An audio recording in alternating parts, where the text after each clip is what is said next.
we're going to be finding what's called an excluded value. I'm going to first explain what is an excluded value, and then we'll rapid fire a whole bunch of examples.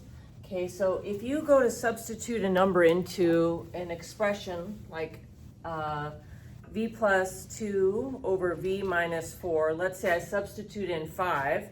So I go in, every place there is a v, I take and put in 5. I simplify, 5 plus 2 is 7, and 5 minus 4 is 1, and 7 divided by 1 is 7, and I get an answer. We're like, ooh, I can substitute 5. In other words, 5 is in the domain of this function right here.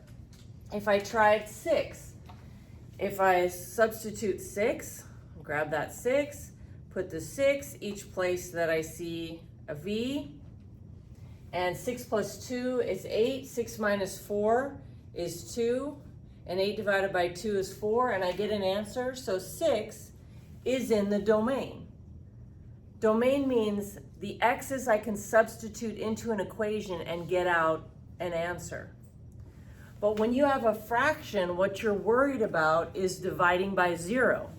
So let's try, for example, substituting the number 4 in for v. If I did that, I grab my 4, substitute that in, boom, boom, all right. Then 4 plus 2 is 6, and 4 minus 4 is 0. And what happens when you divide 6 by 0? Pick up your calculator, type 6 divided by 0, what happens? It's an error message. 6 divided by 0, error. In other words, kablooey, I cannot divide by 0.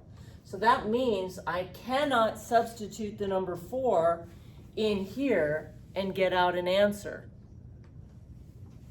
So if you can't substitute 4, that means that you should exclude it. This is the only number that I can't substitute into this and get out an answer. So the number 4 would not be in the domain known as excluded value. Now it would take forever if I just start randomly picking numbers over and over and over again to figure out which one can I not use.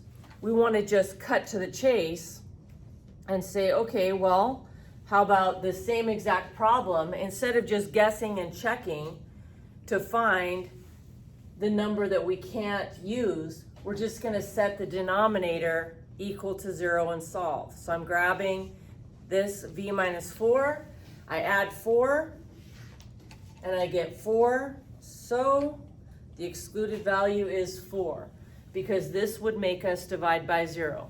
This one here, I just grab the denominator, set it equal to 0, add 4, divide by 2, and I get 2. So that means I should not use the number 2, because if I substitute that in, that's going to make me divide by 0. Another one here, I immediately set the denominator equal to 0 and solve. The quickest way to solve this one, in my opinion, is just add m to the other side. So if I add m to the other side, I have m is equal to 5, so I should not use the number 5, because 5 minus 5 is 0, and we'll end up dividing by 0. Now these ones, the denominators all happen to be linear. So here's just a couple more examples. The same idea. You just want to grab the denominator and set that equal to 0 and solve. This one's going to require me to factor. Two numbers that multiply together to get 4 and add up to -5 are -4 and -1. So I have v minus 4 times v minus 1. Then we set each of those factors equal to 0 and solve. And when I add 4, I get 4. When I add 1, I get 1. So the excluded values for this one, the numbers I should not substitute, are 1 and 4. Again, the reason is if I were to substitute 4 or 1 into the original, if I plug in 4, 4 minus 3 is 1, and then I'll be dividing by 0. 1 divided by 0 is an error message. These are the numbers I can't substitute and get answers. So last example here, I just come over, grab the denominator, set that equal to 0 and solve. There's a couple ways you could do that. I'm going to go with the difference of squares. A squared minus b squared is a plus b times a minus b. That's 9 times 9. So I have t plus 9 times t minus 9. Set each piece equal to 0. Subtract 9. Add 9. So my excluded values for this one are both negative 9 and positive 9. Because if I were to substitute either one of these numbers in here, I would end up with a number divided by 0, and that would cause an error message. So these numbers must be left out so that we get answers to our expression.